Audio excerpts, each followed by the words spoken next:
Get ready to take a flamethrower to the official narrative and learn what the elites don't want you to know. You're listening to The Tom Woods Show.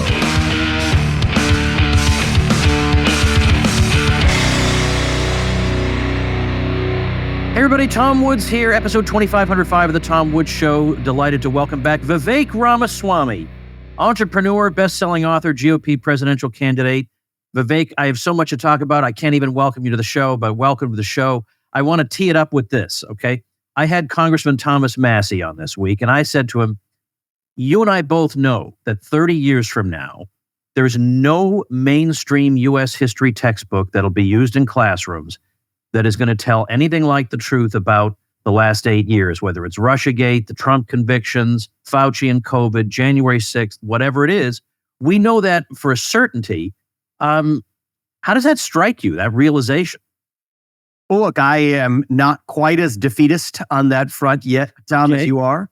I think you're right. If we stay on the current trajectory, you're absolutely right. So the way that lands with me is to make sure that that's not the eventuality we land at, right? I think that history is written by the winners, as the expression goes. Well, I think here the winners shouldn't be writing one politicized version of history versus another, but just get to the truth of what actually happened.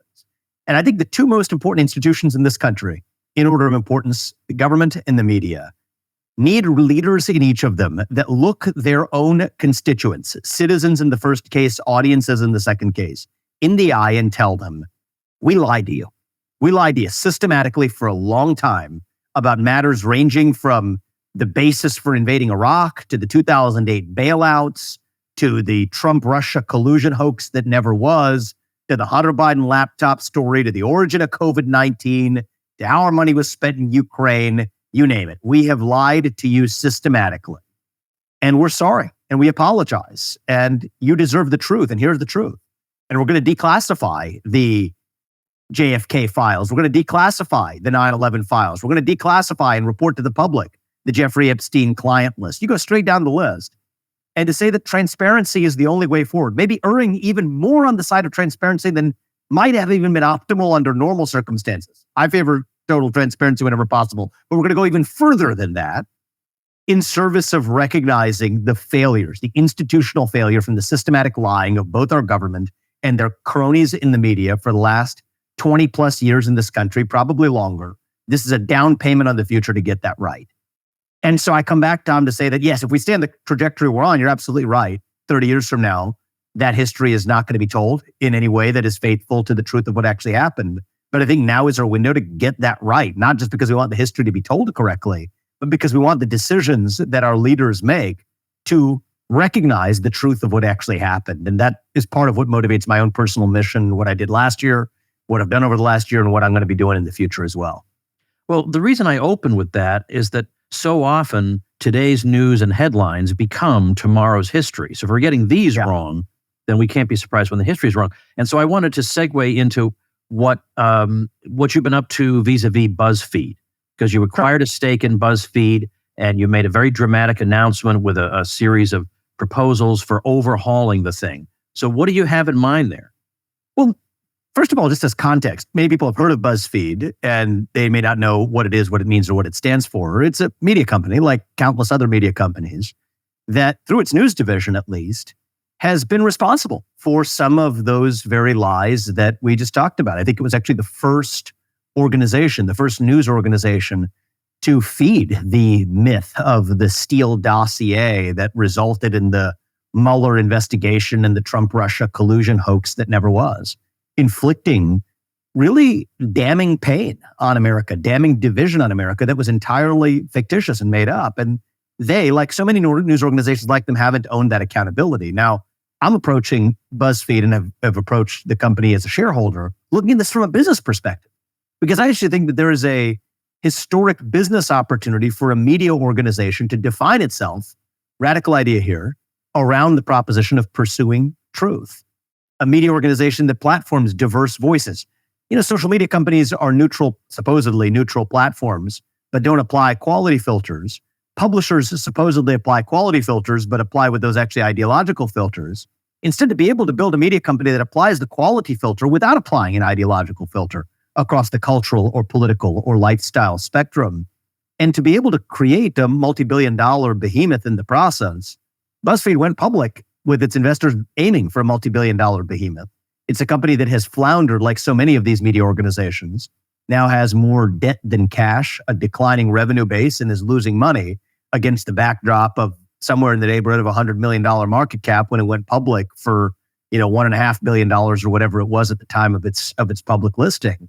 That creates the opportunity to actually drive change and turn around a failing business in a way that also fills a necessary vacuum in the American media marketplace, which is building an organization, a media organization that's actually committed to open debate and free speech and the exchange of ideas and the platforming of diverse content and diverse ranges of ideas that represent the true diversity of the American people and the American landscape of viewpoints rather than the capital D diversity that a lot of these media organizations have otherwise pledged allegiance to. Now, of course, the response, CNN wrote an article saying that Vivek is a promoter of lies and conspiracy theories. We got to protect the great guarantor of truth, BuzzFeed, against Vivek. And they even used the word supposedly. They say BuzzFeed, according to Vivek, supposedly lied about Donald Trump and COVID. I don't see how you can say supposedly. They pushed Russiagate. I'm sure they were terrible on COVID. None of this is even debatable. But in the context of that, they were trying to say that this is all a stunt on your part. You're a Class A shareholder and Class B shares are where the real voice is, and you wouldn't have enough influence to pull this off. What do you say to that? I say these people are idiots, actually. It's supposedly media organizations, even writing about the business of anything they don't know much about, but the business of media, you'd think they might know something about. The reality is, I'll leave it at this now because there is, this is the first public engagement was the letter that I sent, but I'll leave it at this for now, Tom, is when you have a company that has more debt than cash and that debt expires or matures or at least can be put to the company in December of this year, the idea that somebody has Class B next to their shares just because they happen to be the founder of the company does not at all mean that they're actually in control of the company. And so the existence of the debt and the debt-loaded situation here changes the normal game theory of the situation. And I'll leave it at that. But suffice to say, I'm the second largest Class A shareholder. That's the outside shareholder of the company. And it's my money. I'm not managing somebody else's money and using that to prop up the stake. I've used my own money to purchase that stake. And I believe in putting my money where my mouth is. For the last year, I have talked about this opportunity in the media landscape that has gone unfilled. It's an opportunity for somebody to step up and fill. BuzzFeed actually has some interesting attributes in terms of the number of social media followers that it has, the number of YouTube followers it has, the fact that it even has name ID, the fact that most people know BuzzFeed separates it from most other news organizations. The problem is no one knows what it actually means. And so I've laid out, if I may say so myself, I think a clear vision for how they can deal with some of their financial troubles, how they can delever the company, deal with their debt situation, avoid bankruptcy, but also go further in terms of defining BuzzFeed as a brand in a way that's missing today. A brand defined on the pursuit of truth through the open exchange of ideas, platforming a diverse range of ideas, leaning into audiovisual content and the creator economy, which is far more promising from a business perspective than the historical model of digitized print, which frankly increasingly will be done by AI anyway. That's an opportunity for addressing both the cost structure of the company as well as a focus for where they're going to be actually be able to grow and create value in the future. And, it's interesting. I mean, I didn't grow up in the media business, but I am a founder of multiple companies. The largest of them is a large biotech company, multi-billion-dollar biotech company that's returned $1.5 billion or more in cash to shareholders and is an $8+ billion company today in its first 10 years of life. And BuzzFeed is a nearly 20-year-old company that's debt-ridden and trading at a micro-cap or small-cap valuation. I think that I'd hope that they're open to providing and somebody giving them a lifeline. They're shuffling deck chairs on the Titanic when they need to be worried how they actually stop the ship from sinking like so many of their peer companies have. And so if I were in their shoes, I would view my engagement here as an opportunity. I hope they do.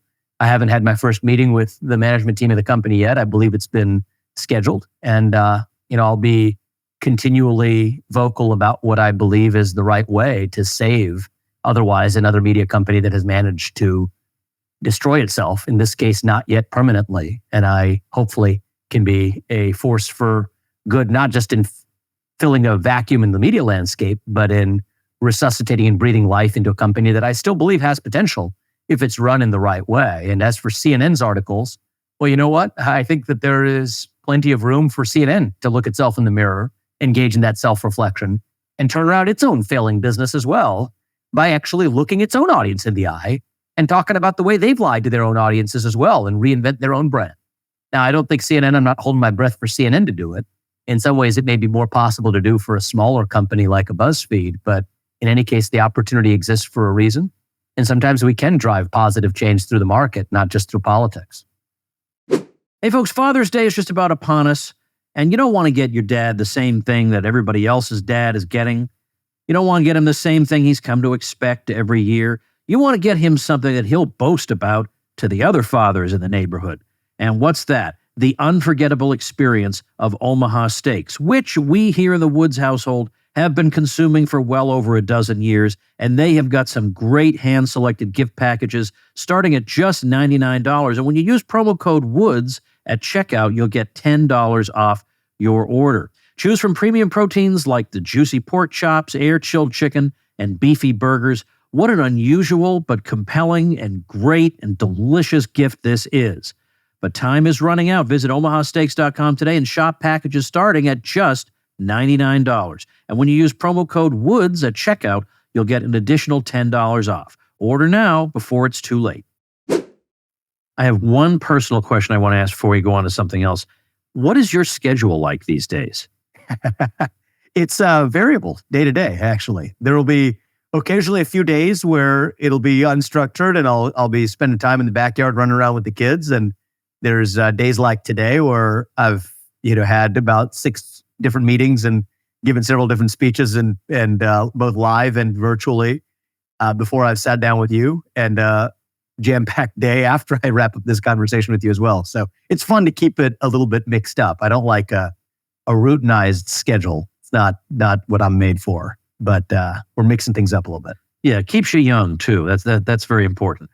Now, you spoke at the Libertarian National Convention. I've talked an awful lot about that wild convention, and I appreciate that you did that. And I thought that was a good move. I know you like Clint Russell. You had a good conversation with him. Libertarians have some legitimate grievances against Donald Trump. So how do you make the case for libertarians voting GOP anyway, especially when it looks like whatever the outcome is, it's quite likely that it could be razor thin? Well, look, let me just say a couple of things. I'm not some partisan hack. I'm not some partisan politician that grows up in the world of partisan politics. Anybody who paid attention to the primary debates last year knows that about me. I consider myself independent on the issues, and I arrive at my view based on my own convictions. I have strong libertarian leanings, to say the least. I voted libertarian in my first election. I consider myself a libertarian much of my time in college and in my 20s. But part of the reason I don't call myself a libertarian now is that even though I share those libertarian convictions, I care about more than just the relationship between the individual and the state. I think we're also missing some deeper attributes in this country, culturally speaking. Not to say the government should solve this, but that there's still concerns to me and to our nation, like our missing national identity, like our sense of pride that we've lost as Americans. I also believe that a nation without borders is not a nation. So though I'd say 95% of my views and 95% of most, true libertarian views align with each other. There might be the 5% we pick at here or there, but 95% libertarian through and through. I think that there is more to saving this country than just doing it through the government as an institution, but also a revival in our culture and our identity, and a revival in our self-confidence as a nation that I think interests me more, which is part of why I call myself a conservative today rather than a libertarian. Now, I do think the future of the country will be determined and hopefully saved by what I view as a libertarian nationalist alliance. I think that part of that nationalism, a positive nationalism in the United States, is just a revival of that pride. Go back to those 1776 ideals that founded this country, that led to the birth of the United States, and embrace those ideals. Many of those are libertarian ideals, by the way, but those are national ideals that we ought to be proud of, that are enshrined in that flag behind me, symbolized not just on the cloth and the red, white, and blue, but more importantly, what that flag symbolizes for us to take pride in that, pass that on to our kids.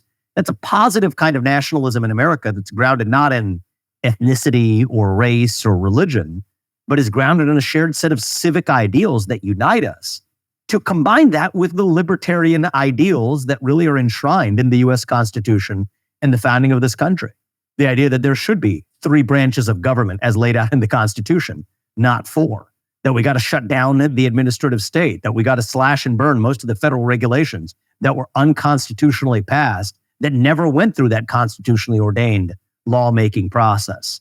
The belief that, you know what, the best and fairest tax code is one that allows people to achieve the maximum of their potential with their own ingenuity and hard work, as flat as possible for the broadest possible base and as low as possible.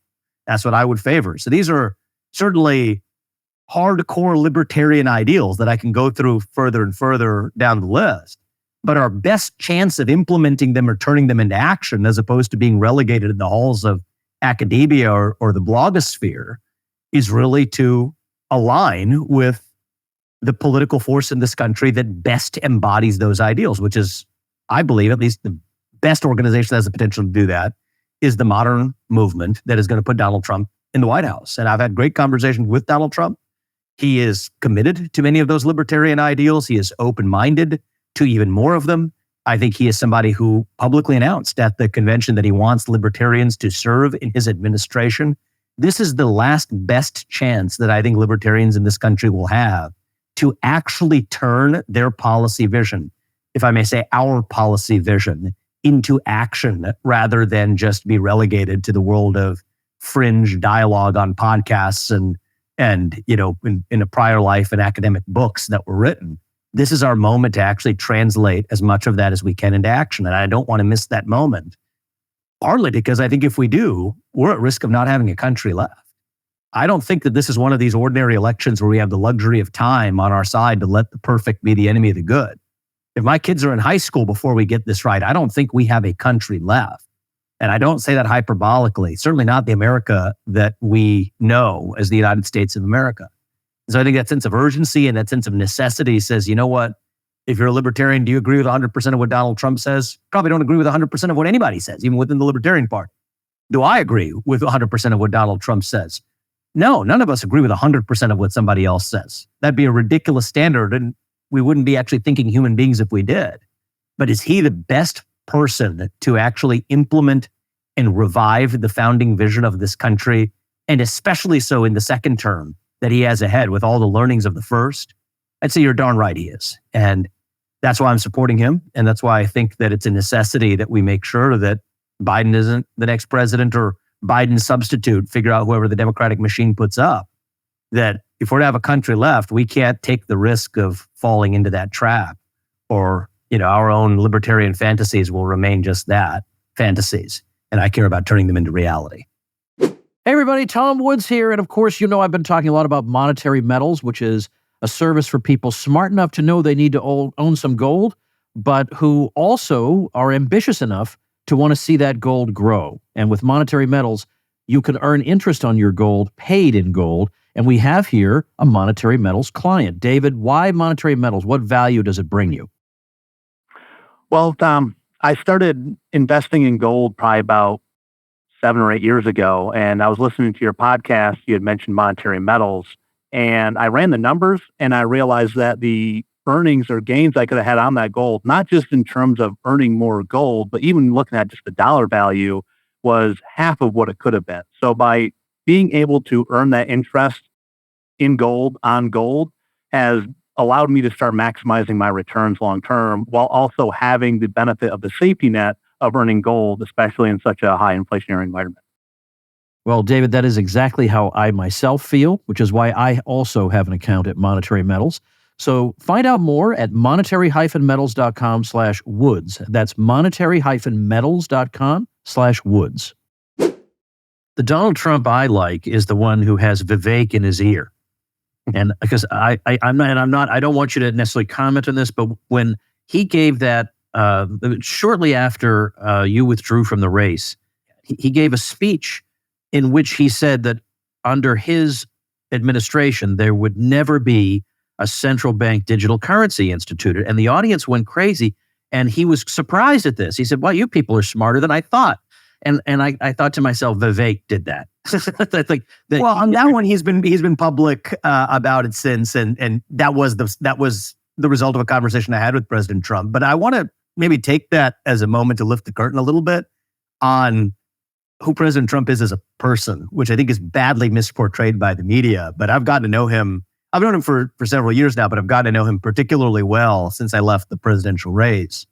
Even that instance was the product of actually a productive exchange where he didn't do the thing that many of my other competitors in the race, I'm not going to name names, do on individual issues, is pretend like they know it, but, really don't know the first thing about it other than what their consultant told them 5 minutes before they walked on stage.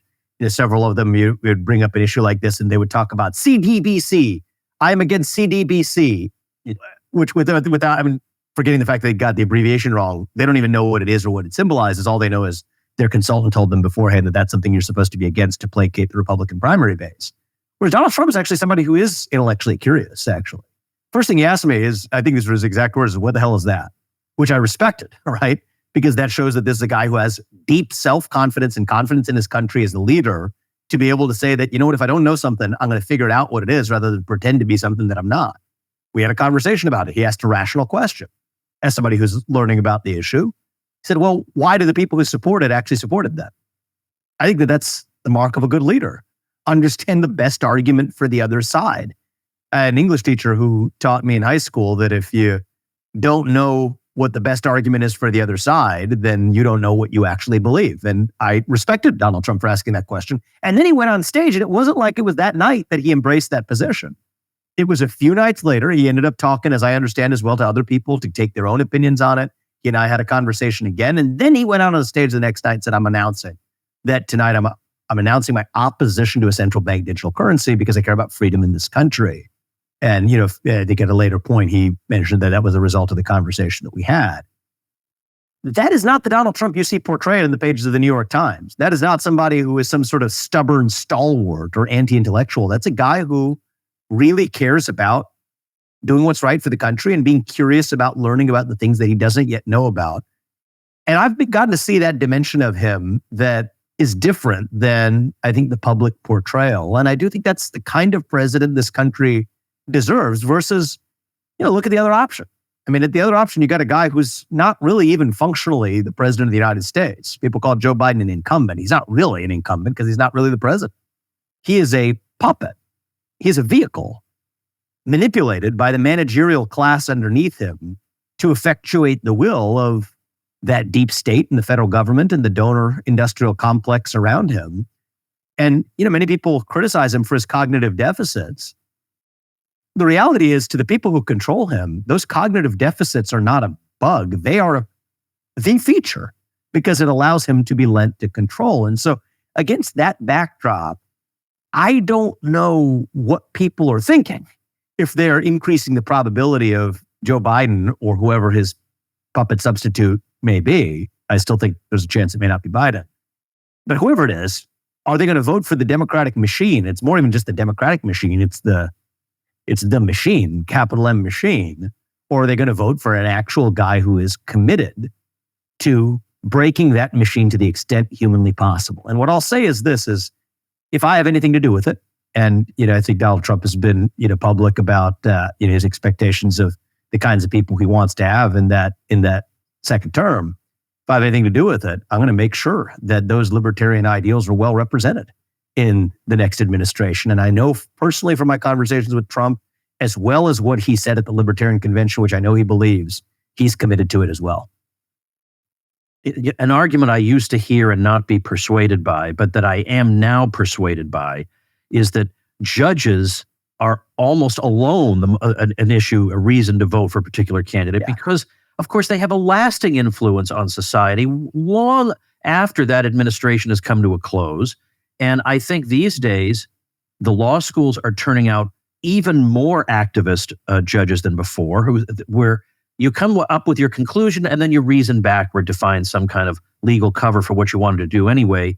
And I don't want that kind of, especially with all these crazy ideologies that are floating around that they want to implement throughout the country. I don't want a crazy lunatic choosing judges. So to me, judges almost alone make the decision. Well, it's interesting you bring that up. I mean, let's say you're like me, and the rise in the proliferation of the administrative state is one of your top concerns for the country. It's one of my top concerns. When you look at what was the single most important event, probably in the last century, right? Because the administrative state really only became a problem in the aftermath of Woodrow Wilson, and then you could say the perpetuation under FDR, and even many of the Republicans who were not blameless along the way in perpetuating this cancerous shadow government, this unconstitutional bureaucracy, bureaucrat turned technocracy that we suffer today. What is the single most important event in the last century and therefore in American history in fighting back against this administrative state? It is none other than West Virginia versus EPA, the outcome of a 2022 case that effectively said that certain regulations implemented by the EPA as applied to the coal industry are unconstitutional because they didn't go through the constitutional lawmaking process of Congress. That is by far, it came down to the same cycle as Dobbs, but this was by far the more important case for the purpose of American constitutional history. That would not have happened if Donald Trump had not appointed the Supreme Court justices he did to the Supreme Court. Now, would there be a whole universe of people in the media ecosystem and on the online Twitter sphere that would be able to offer more principled libertarian accounts for a particular policy position than Donald Trump or another politician? Maybe. But were they actually driving real change in this country in deciding how we're going to actually dismantle the overgrowth of that unconstitutional Leviathan? Had no impact on it until you actually had that case decided at the Supreme Court. And that case would not have been decided at the Supreme Court were it not for the justices that Trump appointed. And so I tend to agree with you that if in doubt, at least if you look at what kind of justices is a president going to appoint to the Supreme Court, and don't forget, appellate court judges and district court judges to the federal courts, that alone could be a basis for casting a ballot.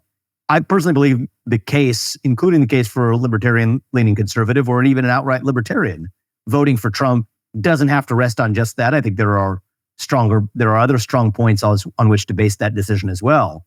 But yes, I believe that alone could be a coherent basis for making the decision, and it's not even close which one's the right choice between Trump and Biden in that respect. Now that your campaign website is no longer up, how do people follow you now? I'm reasonably active on social media, a bit of a dilettante on various platforms, but on X, I'm active on a given day. If I feel like saying something, I'll put it out. And you can find me, all over, just basically Google me or find me on Instagram or X, and you'll learn about what I'm doing. I'm also going to be active increasingly in some of the private sector modes of driving change as well. You obviously mentioned my activist stake in BuzzFeed, and that's just the beginning of that chapter. But there are going to be some other things that I plan to do in the near term to drive positive change through the private sector that I believe is going to be required in this country, because it's not just going to happen all through government alone. It's going to happen through entrepreneurs who step up and buck the trend that our culture serves up to us. Take Strive, the asset management firm that I founded before I ran for president, but which continues to grow today. That stood up against the ESG orthodoxy perpetrated by BlackRock and State Street and Vanguard.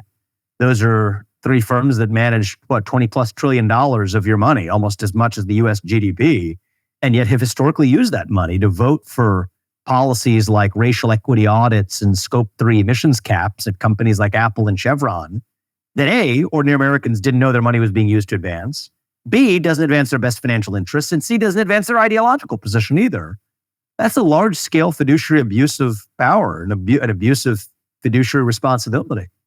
And that's not going to be solved exclusively through the government unless there are alternatives in the marketplace, which is why I founded Strive, which I'm proud to see it growing in the way that it has. Crossed $1 billion in assets under management about a year after launching its first fund, when it took even JP Morgan about 2 years to get to the same place when it entered the ETF business, right? So that's, think about what I'm doing, attempting to do, certainly in the media landscape through the private sector, affecting the financial services ecosystem through starting Strive. There's a number of other things I'm looking at doing through the private sector that hopefully will realize some of the goals that I sought to achieve through the presidential campaign and through the cultural revival I've been shooting for in this country in other ways. But, at the end of the day, I do hope that the American people decisively put Donald Trump back in the office this November. And, what comes after that, we will see. Well, I'll put a couple of links in the description, but I know you are crazy busy today, so I'll let you go. Thanks so much, Vivek. We appreciate your time very much. It's good seeing you. And thank you, ladies and gentlemen. Make yourself and those you love less vulnerable to the regime, both mentally and physically. Get more forbidden information at tomsfreebooks.com and be sure to subscribe to the show wherever you listen. See you next time.